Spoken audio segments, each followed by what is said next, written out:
Good morning and welcome to A Love of a Lifetime marriage series. We are kicking off this morning very unscripted. We're having our last cup of coffee together as a couple in the same house for the next 30 days. And that's been really an ongoing theme for our marriage. So what does that look like? It's tough. We're just going to be really honest with you. It's tough, and it's something that a lot of married couples do, whether it's because your husband's a freelance lighting.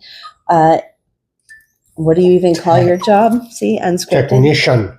Yeah, freelance lighting technician, or if your spouse is in the military, or you have a very whiny dog down at your side.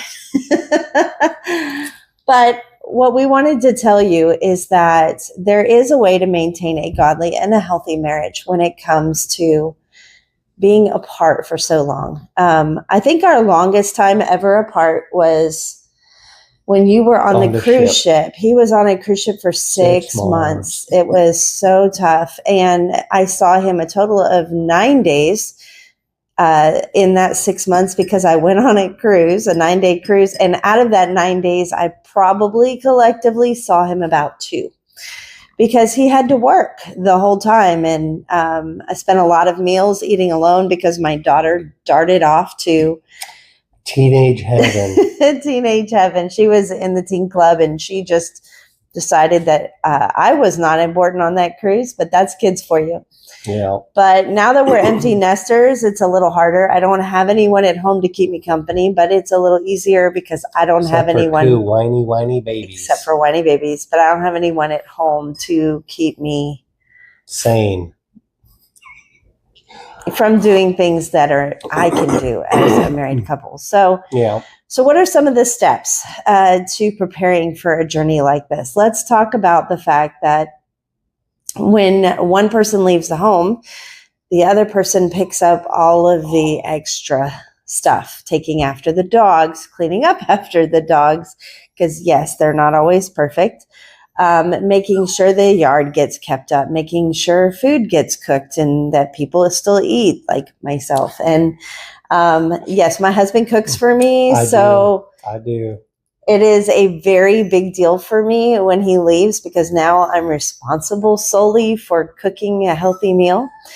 So we wanted to give you some of our tips and tricks on how we handle that. So why don't you tell me how you handle it from your perspective as you run away? Run away! So from my perspective, we don't know about how everybody else does it, but we do divide chores up. We've more so recently, it's whoever sees it first tends to get to it. But before, that's what 28 years of marriage will do for you. Yeah. And, in the last 3 months, other than 4 days, I have been at home and I've kind of enjoyed being a house husband, but, so I've too. So I've had an opportunity to pick up a lot more stuff, but in this case, getting ready to leave after all that time, she wasn't feeling well. So I went ahead. We had friends here. They had dogs. The dogs shed. It's just a fact of life, unless, of course, you've got Maltipoos or another breed that don't shed. So I vacuumed the entire house. I made sure the dishes were done. I cleaned the bathroom. I did loads of laundry. That took most of the day, partially because we had some specialty laundry that we were trying to get stains out of that had nothing to do with having visitors, but also thinking ahead that, hey, she's ill and not feeling well, so why don't we go ahead and wash our bedding so it's fresh and clean?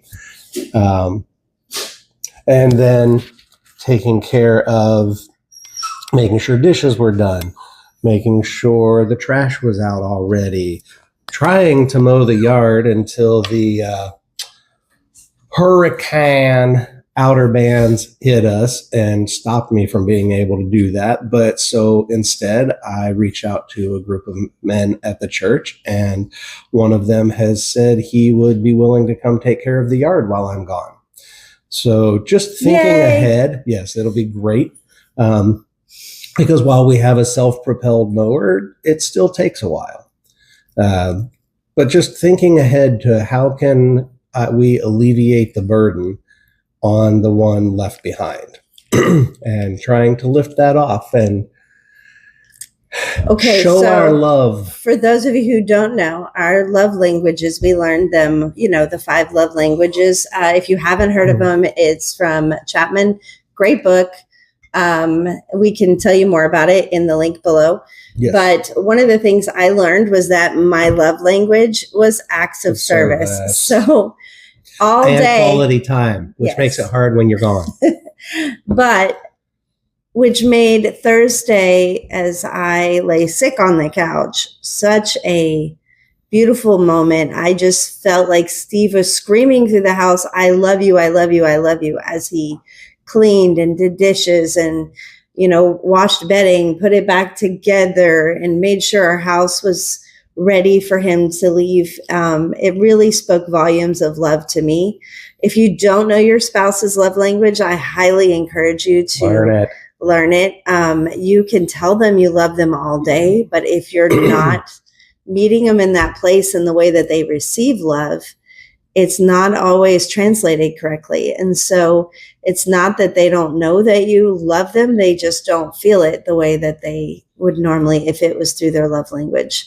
I am very, very thankful for everything that Steve did. I'm going to miss him greatly. But we are going to continue on this next week on the series of him being gone and what some of those challenges are and how to keep a married and healthy, godly married life together. Yes. I totally messed that up. That's why this is called Unscripted. So y'all forgive us. Hope that's okay. But I'm just so, so, so grateful to have a husband who genuinely cares. So we will see you next week from a distance. From a big different distance, yeah. As we talk about how technology can be a good thing. So we'll see you next week. Yes. Have a great week.